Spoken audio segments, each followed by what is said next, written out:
चार मूर्ख। एक दिन बादशाह अकबर अपने दरबार में बैठे थे। दरबारियों के बीच हंसी मजाक चल रहा था। तभी अकबर के मन में एक अनोखा विचार आया। उन्होंने बीरबल की ओर देखकर कहा, बीरबल, तुम अपनी बुद्धिमानी का बहुत गर्व करते हो। यदि सचमुच तुम इतने चतुर हो तो मेरे लिए राज्य के चार सबसे बड़े मूर्ख खोज कर लाओ। पूरा दरबार चुप हो गया।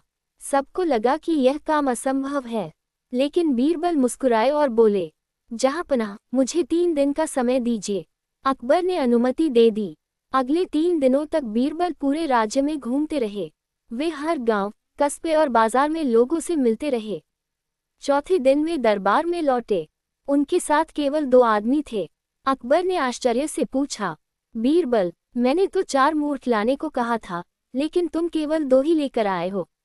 बीरबल ने कहा, जहांपनाह, पहले इन दोनों की बातें सुन लीजिए। बीरबल ने पहले आदमी से पूछा, तुम कहाँ जा रहे थे?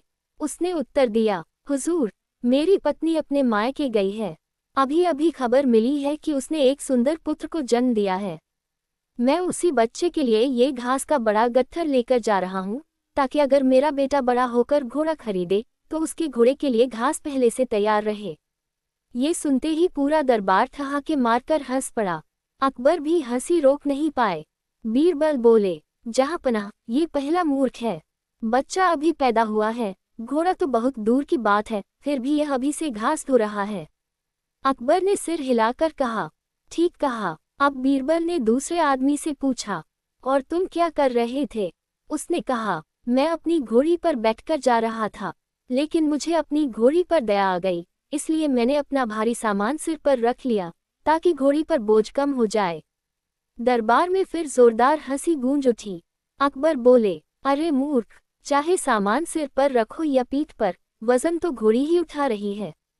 बीरबल ने कहा, इसलिए ये दूसरा मूर्ख है। अकबर ने पूछा, लेकिन बाकी 2 मूर्ख कहाँ हैं? बीरबल मुस्कराए और बोले, जहांपनाह, तीसरे मूर्ख आप हैं। पूरा दरबार सन्न रह गया।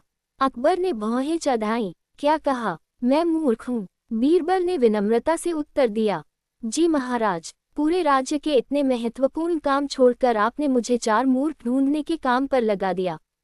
यदि मैं यही समय जनता की समस्याएं सुलझाने में लगाता तो राज्य का अधिक भला होता। दरबार में सन्नाटा छा गया। अकबर कुछ क्षण तक सोचते रहे, फिर उनके चेहरे पर मुस्कान आ गई। उन्होंने कहा, और चौथा मूर्ख कौन है?